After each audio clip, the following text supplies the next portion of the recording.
자, 완능록 지난번 다음 하겠습니다. 제22조 말하나 존자의 정법계. 마음은 만가지 경계에 따라 나투나니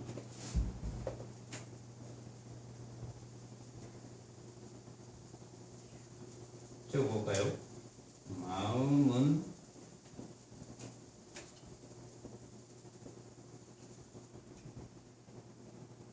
만가지 경계에 따라 나툰다.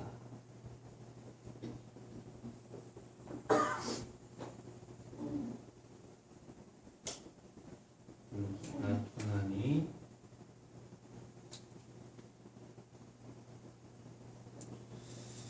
나투는 곳마다 능히 흔적이 없다.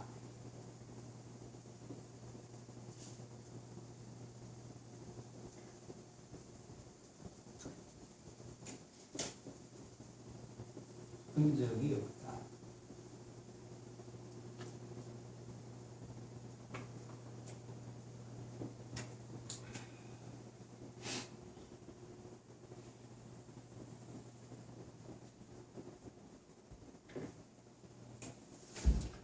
흐름을 따라서 성품을 깨달으면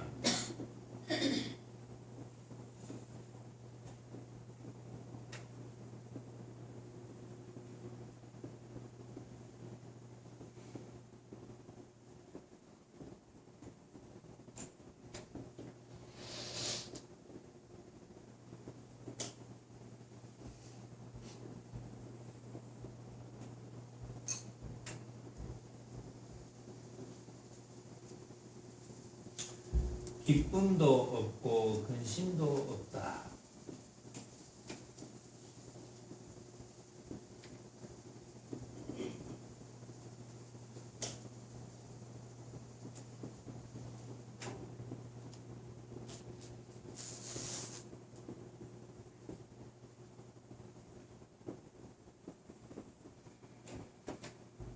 이것이 제22조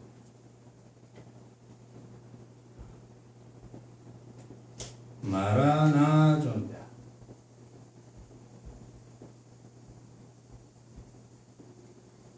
말하나 존자의 개소. 자, 마음은 마음가지 경계에 따라 나타나네. 이게 무슨 말이죠? 마음은 마음가지 경계에 따라 나타난다.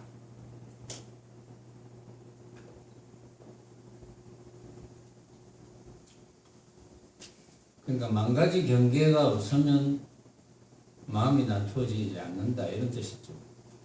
만가지 경계가 있어야 마음이 나투어진다 그런 뜻이죠. 쉽게 말하자면 마음은 만가지 경계에 따라 나툰다.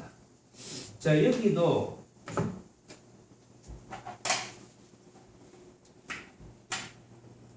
마음이란 말이 나오고 성품이란 말이 나오거든요. 마음을 깨닫는다고 안 하고 성품을 깨닫는다고.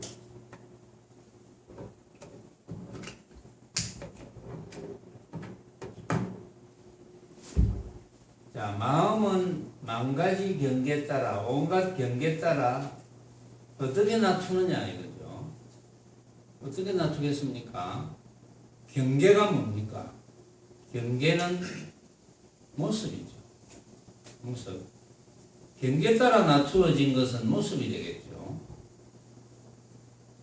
경계가 이제 일반적으로 6가지 경계라고 그러죠. 아니, 비설신의 경계. 이제 쉽게 말하자면 모든 모습을 따라서 낮춘다. 모든 모습이 나타내어졌다. 자, 마음은 모든 모습이 나타내어졌다. 모든 모습을 따라서 나타내어졌다. 모든 모습을 따라서 나타내어진 것은 뭡니까? 모든 모습으로 나타내어졌다는 뜻은 모든 모습을 보고 듣고 느끼고 한다는 거다. 그렇죠? 모든 모습을 보고 듣고 느끼는 것이다. 모든 모습을 보고 듣고 느끼는 것은 결국은 모든 모습을 보고 생각하는 거죠. 모든 모습을 보고 생각하는 것이다. 어쨌든 간에 마음은 망가지 경계에 따라 나타난다는 뜻은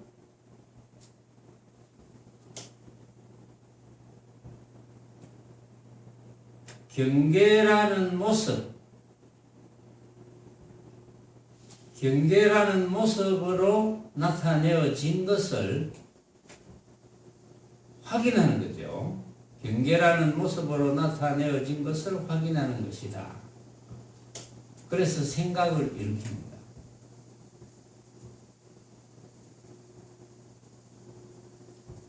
근데 경계라는 모습으로 경계를 따라서 나타났지만 빛깔, 소리, 냄새, 맛, 감촉과 여러 가지 그런 게 나타났지만 우리가 보고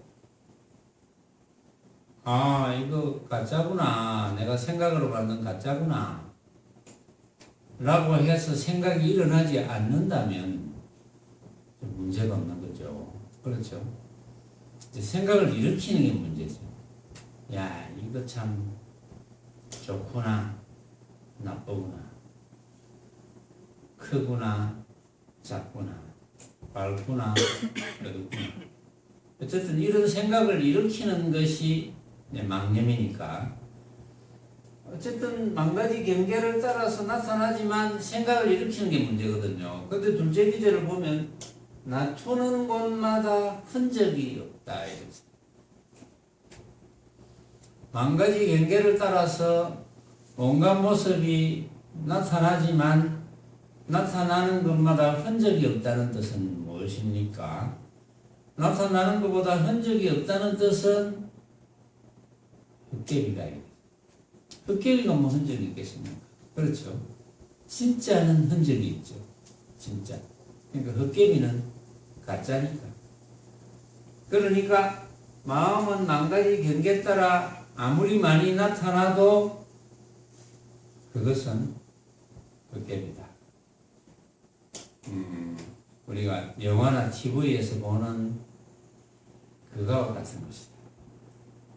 만져도 뭐 감각이 없겠죠. 그런 것이다.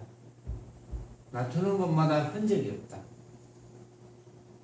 그렇기 때문에 흔적이 없기 때문에 흐름을 따라서 성품을 깨달으면 흔적이 없기 때문에 흐름을 따라서 성품을 깨닫는다는 게 이제 어떤 뜻이냐 하면은 흔적이 없기 때문에 흔적 없다는 것을 알아야 되겠죠. 아, 이거 내가 생각으로 만든 허망한 헛개비구나 라고 알면, 자, 지금 우리가 여러분들이 눈앞에 벌어져 있는 여러 가지 이제 눈으로 보는 것, 이제 듣는 소리, 현재 여러분들이 지금 뭐 다리도 아프고 어깨도 아프고 무릎도 아프고 하는 그런 감각, 이런 모습을 느끼는 것, 모습을 느끼는 것이 아 이게 내가 생각으로 만든 허망한 헛개비구나, 고로 진짜가 아니구나 라는 것을 느낀다면 거기에 대해서 우리는 관여할 필요가 없는 거죠. 그래서 흔적이 없습니다. 거기에 대해서 관여할 필요가 없습니다. 흔적이 없음을 느낀다. 그때 흔적이 없음을 느낄 때 성품을 깨닫는 겁니다. 흔적이 없음을 느낄 때 깨달을 성품이 있는 것이 아니고 흔적이 없는 것을 느낄 때가 바로 성품이 되는 거예요. 이제 우리가 마음이라 할 수도 있지. 바로 마음이고 성품이고, 우리의 이제 성품이라는 건 우리의 본성이라 그랬잖아요. 그러니까 언제나 우리가 벌어지는 온갖 모습들, 내 앞에 벌어져 있는 내가 보고 듣고 느끼고 생각하는 그런 온갖 모습들이 야 이거 내가 생각으로 만든 거구나. 내가 생각으로 만든 허망한 헛개비구나. 라는 것을 알고 있으면 느끼면 그때가 성품을 깨닫는 때입니다. 깨달을 성품이 따로 있는 게 아니고 지금 그것을 느끼면 지금 여러분들이 성품을 깨닫는 때예요. 지금 만약에 성품을 깨닫는 때를 여러분들이 느낀다면 항상 성품을 깨닫는 때 그렇겠죠. 문제가 될 게 없겠죠. 뭐가 문제입니까? 성품을 깨달으면 그렇게 성품을 깨달으면 그렇지. 그러니까 그게 이제 쉽게 말해서 우리가 망념이 일어나지 않는 상태잖아요. 망념이 일어나지 않는 상태니까 분별이 생기지 않을 테고 그러니까 이제 집착이 없을 테고 걸림이 없고 자유롭고 해탈이 된 상태. 그때가 성품을 깨닫는 상태다. 성품을 깨닫는 어떤 것이 특별한 게 있는 게 아닙니다. 성품을 깨닫는 어떤 것이 특별하게 있다고 생각하는 고정관념이 수행을 망치게 하는 거예요. 그런 고정관념을 가지면 안 돼요. 그런데 이제 이 이치를 모르는 분들이 성품을 깨닫지 못한 분들은 고정관념을 가지고 있습니다. 뭔가 특별한 게 있어야지.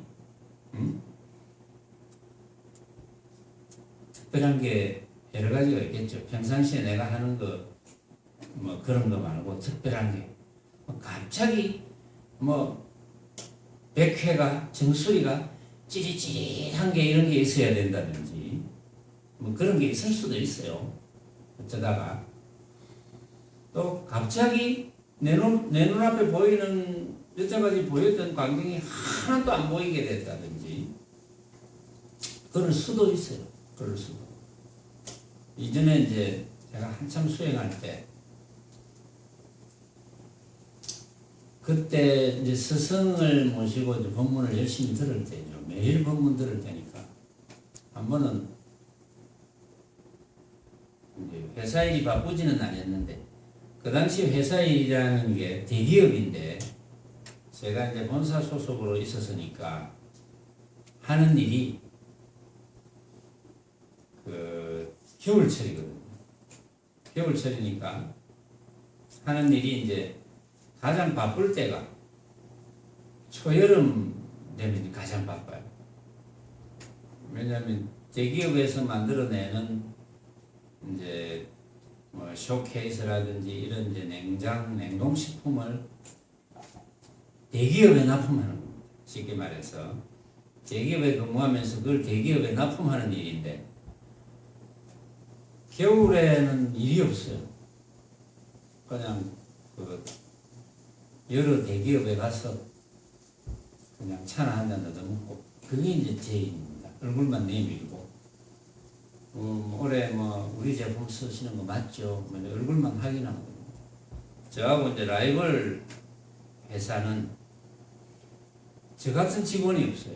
저는 이제 본사 소속으로 부산에 와 있기 때문에 저는 이제 가서 늘 인사를 합니다. 매일 찾아갑니다. 매일 가서 차 한 잔 마시고 이제 똑같은 곳은 가지 않지만 이제 저는 매일 가죠. 한 군데는 그러니까 이제 일주일 6일을 나누어 가지고 토요일도 근무를 하니까 6일을 나누어 가지고 오늘은 여기 저기 그러니까 매일 나는 이제 매일 가는 거죠. 그 사람들은 한 달에 한 너댓 번은 저를 알고 옵니다. 그런데 저하고 라이벌 회사는 직원이 서울에서 내려오니까 자주 못 보죠. 한 달에 뭐 한 번 정도 보고. 그러니까 당연히 이제 내가 실적을 올릴 수밖에 없는 뭐 그런 건데 맨날 놀아도 그러니까 이제 가장 한가할 때 놀 때 그때 이제 수행에 이제 미친 거죠. 쉽게 말해서. 수행에 미쳤다는 것은 여러분들은 수행에 미친 경험이 있는지 모르겠는데 수행에 미쳤다는 것은 모든 생활을 수행만 생각하는 거예요. 오로지. 제가 이제 그 당시에 돌아보면, 그 당시를 돌아보면, 매일 스승께서 매일 법문을 하십니다. 매일 저녁. 매일 저녁 7시만 되면 법문을 하시거든요. 7시에서 8시 사이 딱 법문을 합니다. 그러면 이제 매일 하는 법문은 대중법문처럼 이렇게 법문하시는 게 아니고, 선생님 방이 조금 넓어요. 방에 앉아가지고 이렇게 이중으로 빙 둘러 앉아가지고, 사람이 많으면 선생님이 가운데 계시면 빙 둘러 앉습니다. 가까이 둘러 앉고 뒤에까지. 그 다음에 사람이 많으면 이중으로 빙 둘러 앉습니다. 그래봐야 되게 많지는 않아요. 매일 법문을 듣는 사람이 뭐 11대명에서 20명이 채 안 돼서 11대명, 10명에서 15명 정도. 매일, 그것도 선문염송을 가지고 매일 듣고. 그게 어렵잖아요. 선문염송이 가죽거리니까. 못 알아듣죠, 당연하게. 알아들을 길이 없죠. 초보자가 알아들을 수 없죠, 당연하게. 매일 가도 매일 못 알아듣습니다. 여러분들은 매일 갔는데 매일 한마디도 못 알아들으면 그 심정이 어떨까요?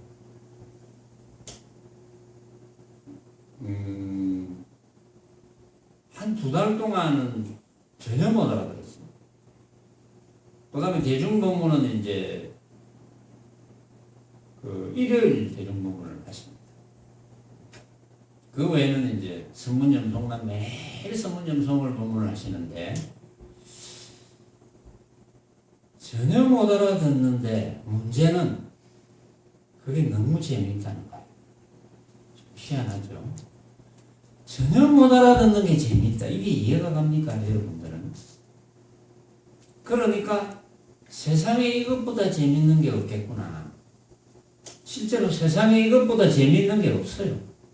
그러니까 그 당시에는 저도 이제 결혼을 했을 때고, 각 결혼을 해서 이제 첫애가 생겨서 한 6, 7개월 정도 됐고, 이제 토요일 되면은 철회 참선을 한다고 그래서 제가 입문한 지 한 일주일 만에 토요일 되면 철회 참선하는데, 이제 맞벌이니까 애를 처가에 맡겨놓고, 처가도 물론 부산에 있지만 처가에 맡겨놓고, 그 당시는 토요일도 이제 근무를 하잖아요, 대부분. 지금은 대부분 토요일 근무를 안 하잖아요. 공무원, 특히 공무원, 교육공무원, 회사도 큰 회사는 토요일 근무를 안 하잖아요. 그때는 근무를 하거든요, 반드시.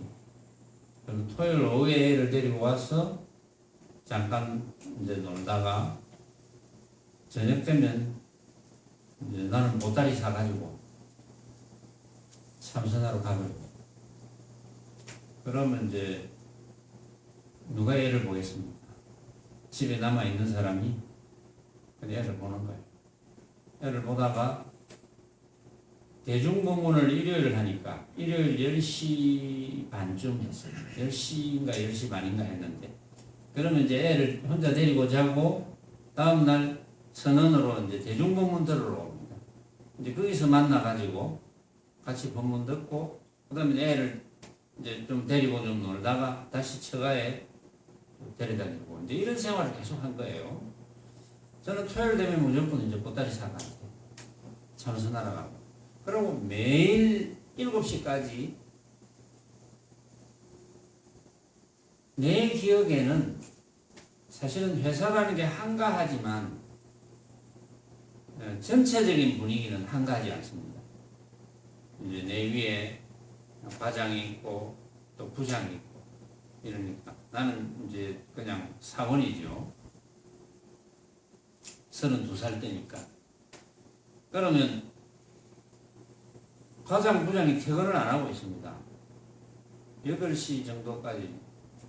내가 해야 될 일은 단순하지만 이제 우리 영업부 전체에서 해야 될 일은, 부산 영업소 전체에서 해야 될 일은 복잡하거든요.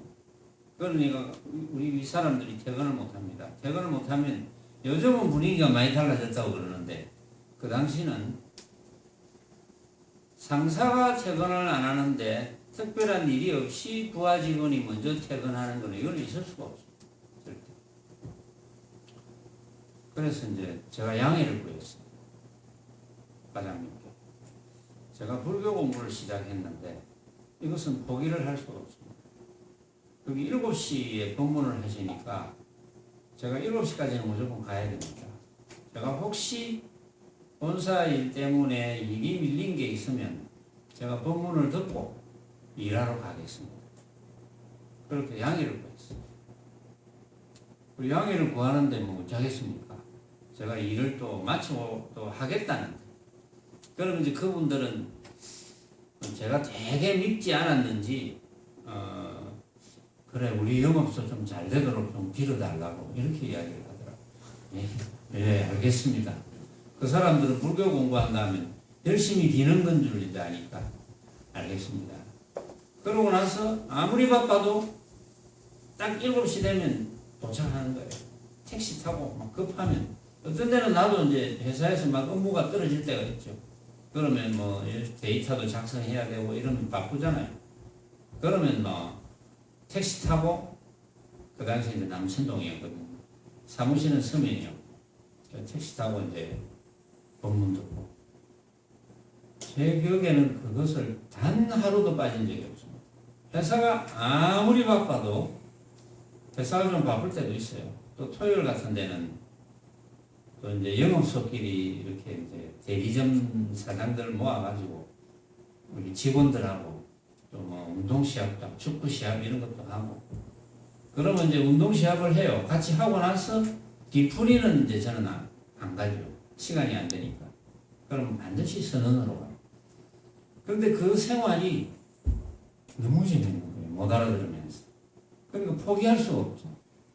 그런 생활이 지나갑니다. 그런 생활이 지나가는데 화두는 스승께서 받은 건 없는데 선문염송 자체가 화두니까 선문염송을 이제 요즘 선문염송 하고 있죠. 요즘 하는 선문염송이 정전백수자 화두죠. 뜰 앞에 잣나무, 뜰 앞에 잣나무니라 이런 화두, 그런 화두거리를 가지고 이제 해설 아닌 해설을 하는 게, 완전히 해설을 해줄 수는 없지만 법문을 이제 하시는 것을 매일 하시는 거예요. 그런데 이제 저는 그 정전백수자 화두가 있으면 요즘은 그 원본이 이제 제가 6, 7분 벌써 소개했죠. 그 어떤 스님이 조주 스님을 찾아왔다. 조사 스레이를 물었다. 조사 가서 쪽에서 어떠시 어떠합니까? 뜰앞에 잣나무니라. 경계를 가지고 설명하려 하지 마십시오. 나는 경계를 가지고 설명한 게 아니다. 또 묻습니다. 조사 스레이가 뭡니까? 뜰앞에 잣나무니라. 그 다음에 이제 각철치와 법안선사 이야기가 나오고, 이것을 아무리 긴 지문이라도 통째로 외웁니다. 저는 미리 선생님이 내일 또는 요즘 법문하신다 이러면 미리 통째로 외우는 거예요. 통째로 외워가지고 늘 다니면서 생각해요. 왜 그랬을까? 왜 그랬을까? 법문하시기 전에 제가 먼저 생각을 합니다. 이 이야기를 이제 들은 분들이 많이 있고 처음 듣는 분도 계실 거예요. 최근에 오신 분들은 잘 못 들었을 거예요. 오래되신 분들은 다 들었죠, 이 이야기. 그래가지고 그러면 이제 그 본문을 외웠으니까 조사 스레이를 물었는데 왜 뜰앞에 잣나무라 했을까? 참 이상하네. 또 경계를 가지고 말씀하지 마십시오. 그게 무슨 뜻일까? 또 다시 물었을 때 똑같은 대답을 했다. 왜 똑같은 대답을 했을까? 또 부반선사가 각신치라는 조조선사의 제자에게 들 앞의 잣나무라는 화두거리가 있다는데 그렇습니까? 그런 게 없습니다. 비방하지 마십시오. 왜 없다고 했을까? 이게 전부 의문점이죠. 그래서 늘 생각합니다. 회사를 가나 길을 가나 집에 오나 나도 모르게 그게 이제 생각하는 게 재미있으니까 늘 생각합니다. 그 다음에 이제 거래처에 가면 이제 콜라 회사 가면 콜라를 주고 우유 회사 가면 우유를 줍니다. 그러면 이제 앉아가지고 어떤 때는 이제 제가 만나야 될 사람이 다른 사람 만나고 있거나 일이 있으면 소파에 앉으면 자동적으로 탁 들리는 거예요. 왜 그랬을까? 왜 그랬을까? 그럼 다 오죠. 그러면 이제 왜 그랬을까는 없어지고 다시 이제 업무 이야기 조금 하다가 이제 업무 이야기 끝나고 나면 딱 나서면 다시 왜 그랬을까? 왜 그래? 걸어가면서 왜 그랬을까? 버스 타면서 왜 그래? 이제 택시비는 받았지만 택시비는 선원에 올 때 써야 되거든요. 그래서 주로 이제 버스를 타고 다녀요. 버스를 타면서 왜 그랬을까? 왜 그랬을까? 그런데 이제 하루는 제 거래처가 비락유업이 요즘도 있는지 모르겠는데 비락유업의 사무실이 저기 여기 동네 그걸 무슨 로타리라 그러죠?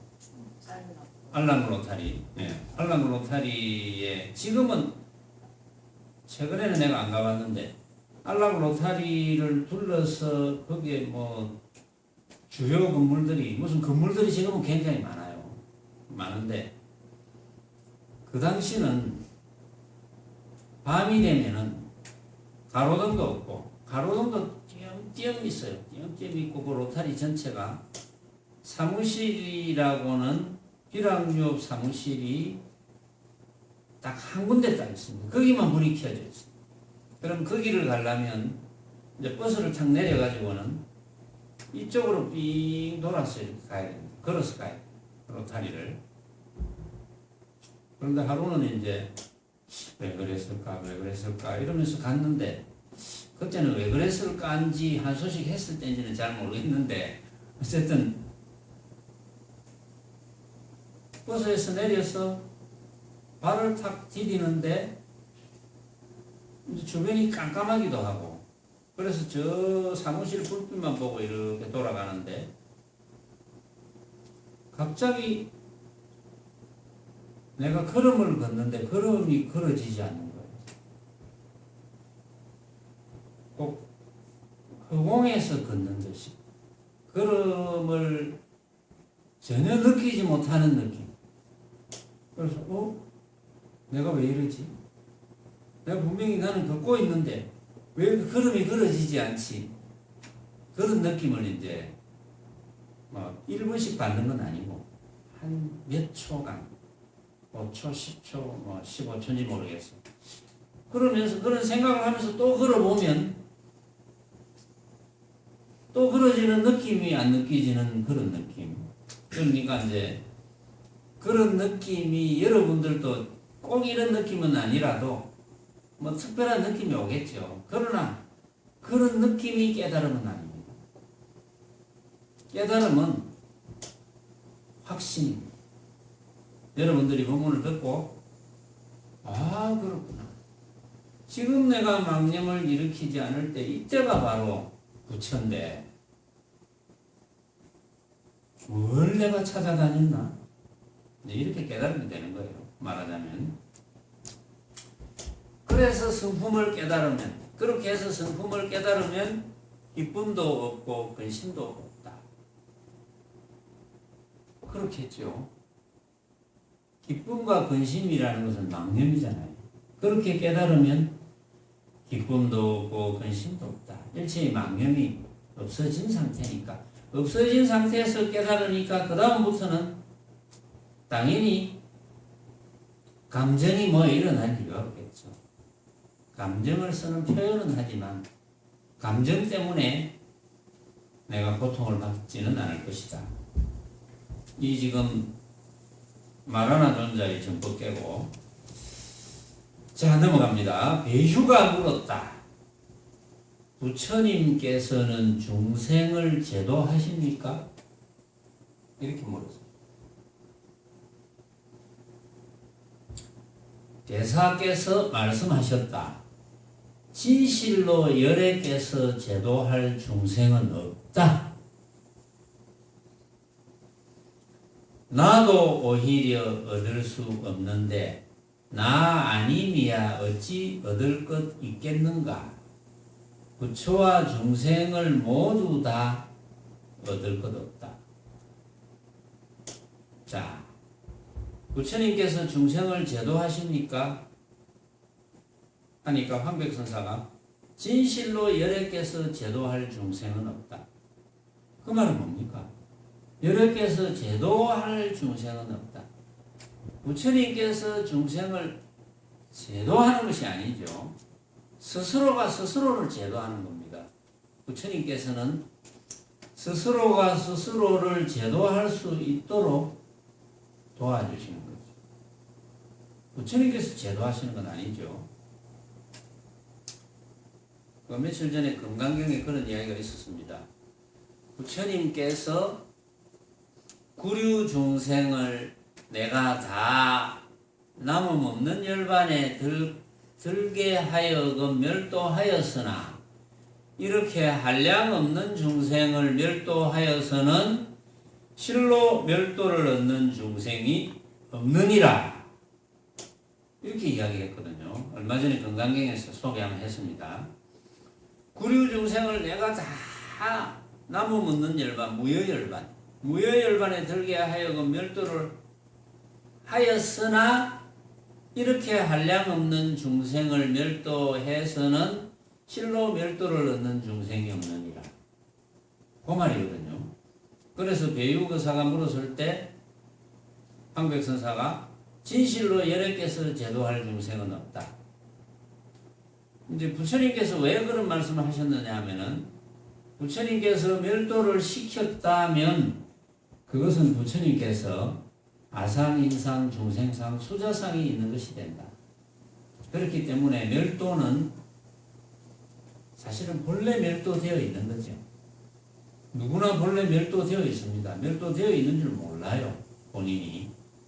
멸도되어 있는데 본래 멸도되어 있는 상태에서 스스로가 멸도되어 있는 줄 모르니까 중생이고 스스로가 내가 본래 멸도되어 있었네 하면 부처인데 스스로가 멸도되어 있는 줄만 알면 그 말은 스스로가 벌어지는 온갖 모습을 스스로 생각으로 만든 허망한 헛개비인 줄만 깨달으면 그게 멸도거든요. 깨달을 수 있도록 부처님께서 84,000법문을 시설하셨습니다. 그게 이제 그런 표현을 하죠. 그것은 우리가 이제 배를 타고 갈 때 이렇게 노를 지어서 배를 타고 가면 배가 도착하면 저쪽으로 도착하면 배하고 노하고 필요 없다. 도착하면 필요 없다. 이런 식으로 이제 설명을 하잖아요. 그러니까 부처님께서 하시는 일은 배하고 놉니다. 배하고 노고 결국은 이제 도착하는 것은 스스로가 도착하는 거죠. 말하자면. 그래서 황백선사는 진실로 열애께서 제도할 중생은 없다. 그러면서 이제 한마디 했습니다. 나도 오히려 얻을 것 없는데 나 아님이야 어찌 얻을 것 있겠는가? 나도 오히려 얻을 것 없는데 나도 왜 얻을 것 없습니까? 나도 왜 얻을 것 없어요? 세원아, 나도 왜 얻을 것 없노? 나라고 하는 것은 나라고 하는 것. 우리가 나라고 하는 것도 얻을 것 없는데 왜냐하면 우리가 나라고 하는 것은 우리가 생각으로 만든다고 그랬잖아요. 여러분들이 알고 계시죠? 나라고 하는 것은 생각으로 만드는 것입니다. 그러니까 나라고 하는 것도 내가 얻을 것이 없는데 하물며 나 아닌 다른 것을 얻을 것이 있겠나? 나 아닌 다른 것은 뭡니까? 나 아닌 다른 것은 만법이죠. 내 눈앞에 내 앞에 벌어져 있는 빛깔, 소리, 냄새, 맛, 감촉과 여러 가지 방법, 만법.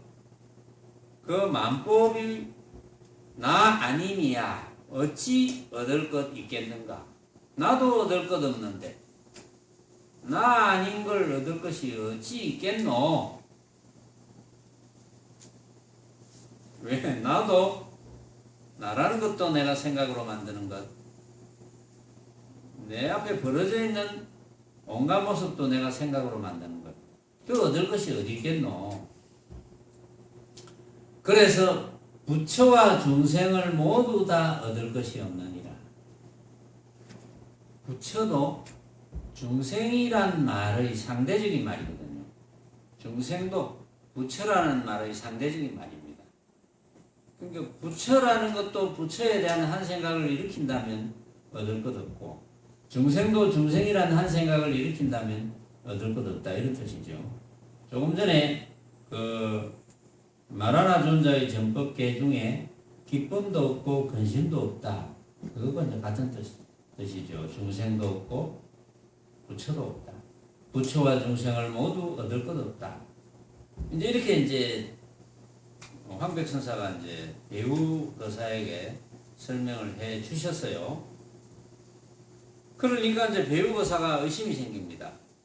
부처님께서는 32상을 지니셨고 또 분명히 중생을 제도하셨는데 어찌 없다고 말씀하십니까? 이렇게 이제 묻습니다. 32상을 지녔다. 분명히 중생을 제도하셨는데, 그러니까 배유거사는 이 황백선사의 법문을 듣고 못 알아들은 거죠. 끝까지 분명히 중생을 제도하셨는데 부처님께서는 32상을 지니셨고, 물론 부처님께서 32상을 지니시지 않은 건 아닙니다. 32상. 여러분들은 그럼 32상을 안 지녔습니까? 석가모니 부처님과 여러분들이 32상의 종류가 좀 다르겠지. 32상을 다 지니고 있습니다. 여러분들도. 부처님도 32상을 지니셨고, 물론 이제 표현하는 방법이 조금 다르지만 이제 그런 내용이 쓰여져 있었어요. 경에도 쓰여져 있습니다. 그러니까 황백선사가 이렇게 대답합니다.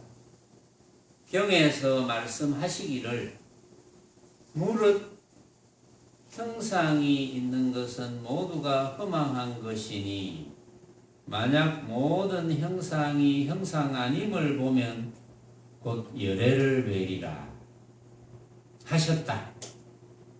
그런데 무릇 모든 형상은 허망하다 했는데 너가 왜 32상을 가지고 물고 늘어지느냐, 이런 뜻이거든요. 그게 건강경에 나오죠. 범소유상 개시 허망 약견재상 비상이면 즉견열애라. 자, 여기서 좀 이해하기 쉽게 이야기를 하면 여러분들이 다 아는 이야기다, 그렇죠?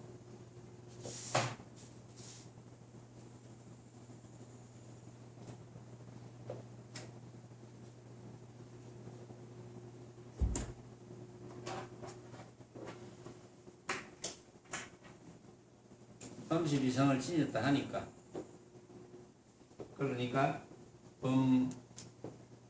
소유상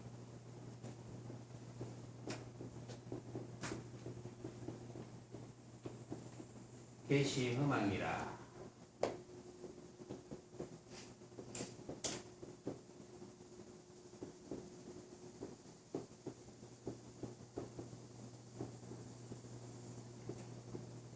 격견재상 비상이면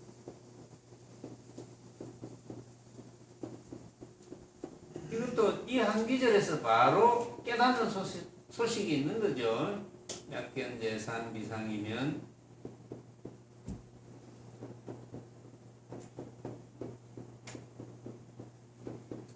즉견열애라.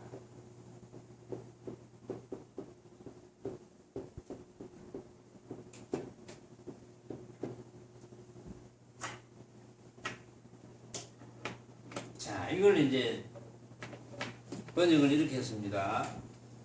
무릇 유상, 모습이 있는 것은 다 허망한 것이다. 이건 여러분들이 압니다. 모습이 있는 것은 왜 허망합니까? 하면 대답할 수 있죠. 그렇죠. 김보살, 그렇죠. 그러니까 이제 김보살이 대답할 수 있지만 대답할 수 없는 상태만 딱 물어보거든요. 대답할 수 있지만 본침에 빠져서 대답할 수 없을 때만 제가 딱 물어보거든요. 제가 본침에 빠진 듯한 분만 골라서 물어볼게요. 그래 다른 사람도 재밌잖아요. 아, 저 사람 평상시에 대답 잘하는데 오늘 왜 이러지? 본침 속에도 대답할 수 있어야 됩니다. 범소유상 계시허망 무릇 모습 있다는 것은 다 허망한 것이다. 다 허망한 것이다. 모습 있는 것은 다 허망한 것이다. 왜? 내가 생각으로 만들었으니까. 다 허망한 것이다. 모습 있는 것은 다 허망한 것이다. 내만 생각으로 만들었느냐? 여러분들이 이 주장자를 보면 주장자를 여러분들 각자가 다 만들었죠. 수민이 알겠나니? 그거. 응? 이 주장자 이거 네가 만드는 줄 아나? 어? 지금 수민이가 이제 시험에 공무원 시험에 합격했다고 지금 통지서 받았다고 지금 붕 떠가지고 막 법문이고 뭐 잠이 와 죽겠는데 지금 배도 아프고 왜 이렇게 물으시는지 나를 왜 이렇게 괴롭히는지 이 생각밖에 지금 없는 거예요. 그러니까 이제 그럴 때 물어야 되거든요. 그래야 기억에 남죠. 그때 내가 괴로워할 때 사실 기분은 좋지만 몸은 괴롭고 잠은 오고 배는 아프고 안 하던 밤샘을 이틀째 하니까 오늘 이틀째거든요. 아직 하루밖에 안 했죠.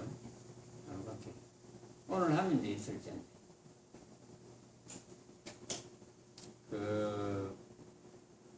겨우 2, 3일 가지고 이제 우리가 한참 할 때는 6박 7일을 했거든요.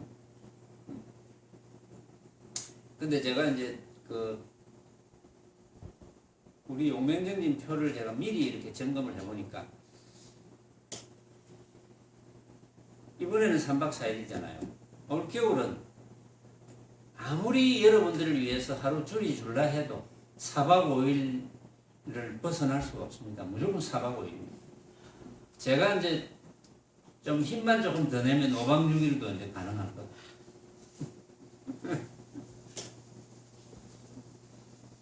너무 기분 좋죠? 아니, 그 웃음의 의미는 뭡니까?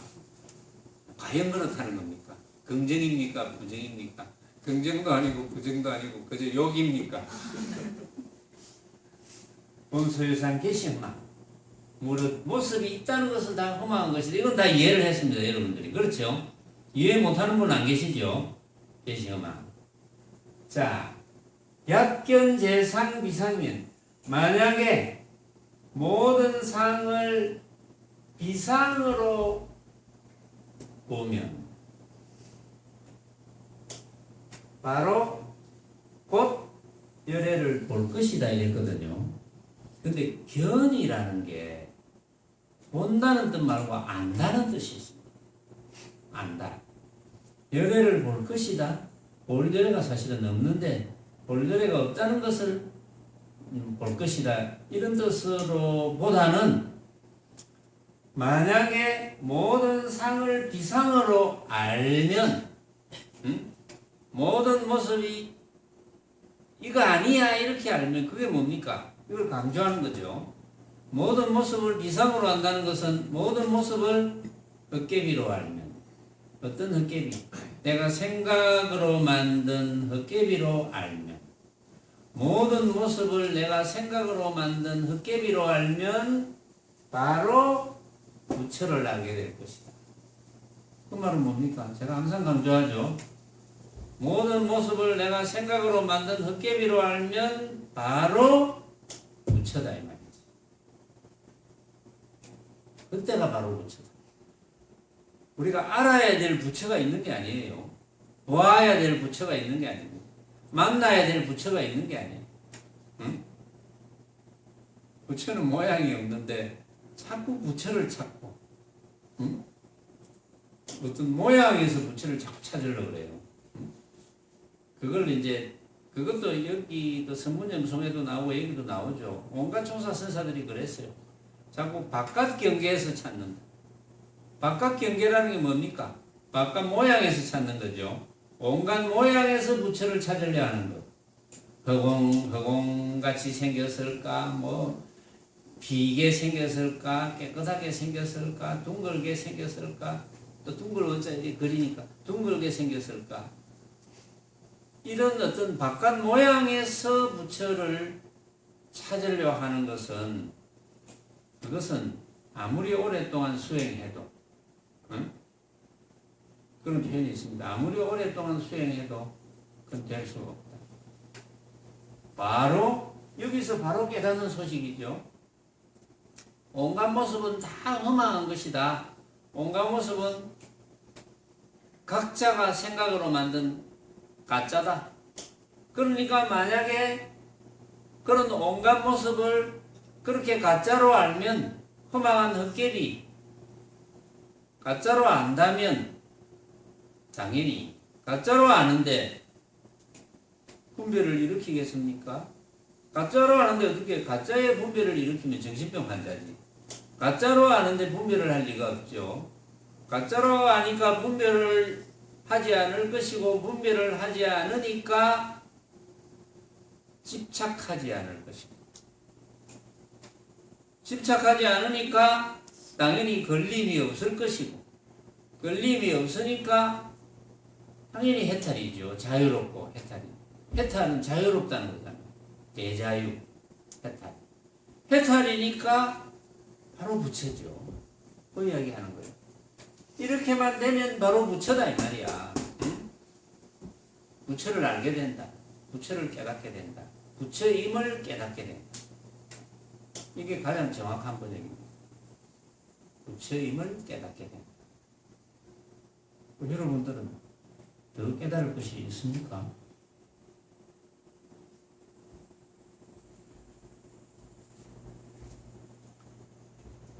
그래서 황백선사가 이야기합니다. 부처니 중생인이 하는 것은 모두 그대가 망령되이 지어낸 견해다. 본심을 알지 못한 탓으로 그 같은 잘못된 견해를 일으키는 것이다. 부처니 중생인이 하는 것, 응? 그건 잘못된 견해라 이 말이야. 망령되이 지어낸 견해다. 부처의 모양이 따로 있는 게 아니고 중생의 모양이 따로 있는 게 아니거든요. 부처의 모양과 중생의 모양을 구분할 수 없는데 어떻게 이거는 부처고 이거는 중생이고 하겠습니까? 내가 한 생각이 일어나지 않으면 부처고 한 생각이 일어나서 내가 일으킨 한 생각에 속아 넘어가면 중생인데 그러니까 하루에도 12번, 수백 번 부처가 됐다가 중생이 됐다가 부처가 됐다가 중생이 됐다가 하지 않습니까? 그런데 문제는 부처가 됐다가 중생이 됐다가 하는데 수행을 모르는 이도 부처가 됐다가 중생이 됐다가 부처가 됐다가 중생이 됐다가 하는데 부처가 되었을 때를 느끼지 못하는 거예요. 그러니까 중생이라고 이름을 붙일 수밖에 없어. 그래서 수행을 아는 이들은 부처가 됐다가 중생이 됐다가 이런 걸 반복하는 거예요. 그러면서 부처가 되는 때가 점점 많아지면 점점 부처로 이제 가까이 가는 거지. 이제 점점 많아지지 않고 계속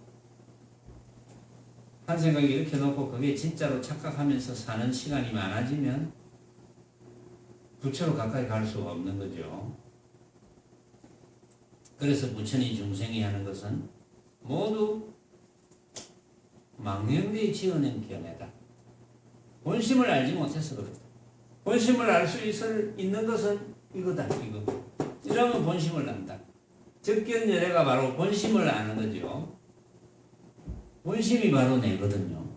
본심이 참나고 본심이 부처고 그렇죠. 그래서 부처라는 견해를 내는 순간에 바로 부처라는 장애에 끄달림.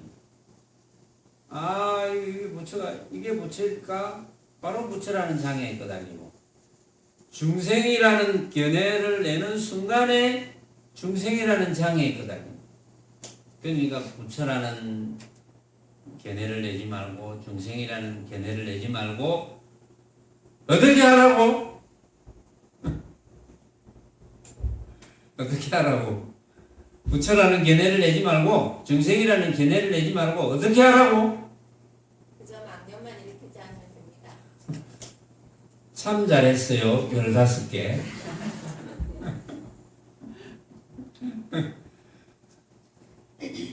범부다, 성인이다 하는 견해를 내거나 더럽다, 깨끗하다 하는 등의 견해를 내면 그런 변견의 견해 맑다, 깨끗하다, 저거 좋은 사람이다, 나쁜 사람이다. 그런 경우 많죠. 그런 경우도 있잖아요. 아, 저 사람 괜찮은 사람이, 저 사람 못쓸 사람이네. 견해를 내지 마. 견해를 낸다면 모조리 그와 같은 장애를 만들고 만다. 그것들이 너 마음의 장애를 일으키기 때문에 결국 망념이죠. 망념이 너 마음의 장애를 일으키기 때문에 결국 윤회하게 된다.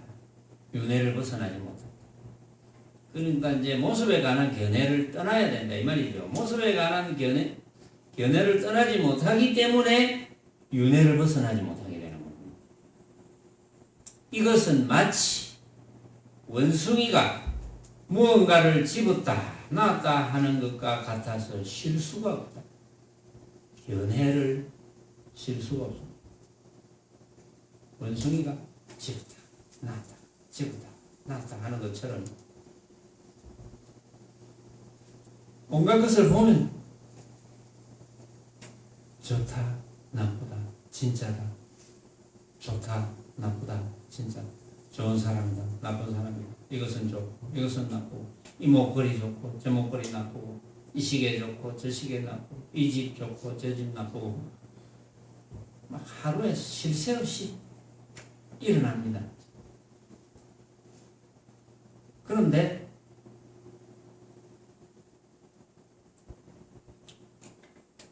그런 생각이 일어나는 것은 대상을 진짜로 착각하기 때문에 일어나잖아요. 근데 대상을 진짜로 착각하지 않으면 그런 생각이 안 일어나죠. 그렇죠. 어떤 사람이 그런 생각을 할지도 모르겠네요. 분명히 법문을 듣고 내 눈앞에 벌어져 있는 이것이 내가 생각으로 만든 허망한 가짜인 줄 아는데 왜 좋다 나쁘다가 일어납니까? 뭐 이런 사람이 있을 수도 있겠죠. 그런 사람은 본인이 안다고 생각하지만 모르는 겁니다.